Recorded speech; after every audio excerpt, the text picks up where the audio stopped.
मुल्क तो टूट रहा है, सिर्फ मईशत नहीं टूट रही है। जिन लोगों की जिम्मेदारी है, क्या उनको इस चीज़ का एहसास है? लगता तो नहीं है कि कोई एहसास है, क्योंकि अगर एहसास हो तो अपने तरीके रास्ते बदलेंगे। भी इत्तेहादी हुकूमत बनने जा रही है, तो आपको लगता है कि उसमें इतनी सलाहियत है कि वो हमारी माशी मामलात को संभाल सकती है? ये सलाहियत की बात नहीं है, इजाज़त की बात है।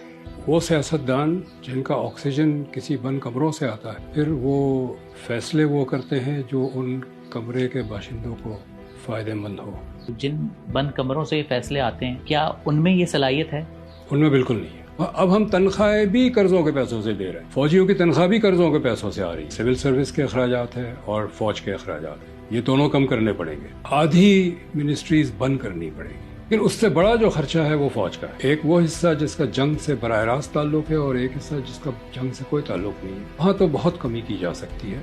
कुछ हेड्स ऐसे हैं जिसको जीरो पे लाया जा सकता है। अगर आप लाहौर से पेशावर जाए जीटी रोड से, तो औसतन हर 25 मील के बाद एक कंटोनमेंट आता है। इनमें से एक या दो के अलावा सारे कंटोनमेंट जो है अंग्रेजों ने बनाए थे, चूंकि 19वीं सदी में रूस से खतरा था हमला होने का। इंडिया ने तमाम कंटोनमेंट खत्म कर दिया। नेवी और मैरिटाइम सिक्योरिटी एजेंसी एक ही काम करते हैं, एक को बंद कर दें।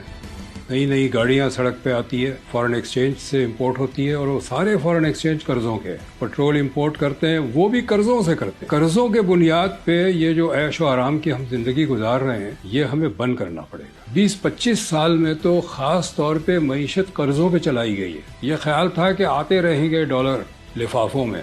तो सर, ये सिस्टम कब तक चलता रहेगा? जी अब नहीं चलेगा। इसलिए चल रहा था कि अमेरिका को हमारी ज़रूरत थी, अब पाकिस्तान की ज़रूरत नहीं है। पाकिस्तान उनके लिए एक न्यूसेंस बन गया है, उनको ज़रूरत इंडिया की है। हमें अपने पैरों पे खड़ा होना है। अगर हमने अपनी सलामती हमें चाहिए। IMF के कहने पे बजट बनाते रहे, हमारी सलामती नहीं है। तो सबसे ज्यादा तबाही मुशर्रफ के दौर में हुई, और शौकत अजीज जो बिजनेस लॉबी है वो तो मुशर्रफ साहब के दौर को मतलब सुनहरा दौर कहती है कि हमने उस वक्त बड़ी तरक्की की। उनसे ये पूछा जाए एक्सपोर्ट में कितना इजाफा किया, उन्होंने कौन से नए कारखाने लगाए, कितना रोजगार दिया उन्होंने। जनरल जिया के दौर में हमने कुछ अपनी खुद मुख्तारी बेची, पैसे आ गए। मुशर्रफ के दौर में कुछ और खुद मुख्तारी बेची, फिर पैसे आ गए। अब हम इसी इंतजार में हैं कि कहीं कुछ और खुद मुख्तारी बेचे, सऊदियों को बेच दे, चीनियों को बेच दे, कुछ पैसे आ जाएंगे। फॉरेन इन्वेस्टमेंट आने की बात हो रही है, कहीं फॉरेन इन्वेस्टमेंट कोई नहीं आ रही। MOU साइन करके चले जाते हैं। मफरूजों पे मईशत नहीं चलाई जा सकती, न मफरूजों पे मुल्क चलाया जा सकता है। 1971 में हम देख चुके हैं, नूरजहां के गाने खूब आते थे और हम गाने सुन सुन के समझते थे कि इंडिया को शिकस्त दे देंगे। मफरूजों से न जंग लड़ी जाती है, न मईशत चलाई जाती है, न मुल्क चलाया जाता है। कहा जाता है हम कोई गरीब मुल्क थोड़ी हैं, हमारे पास $6 ट्रिलियन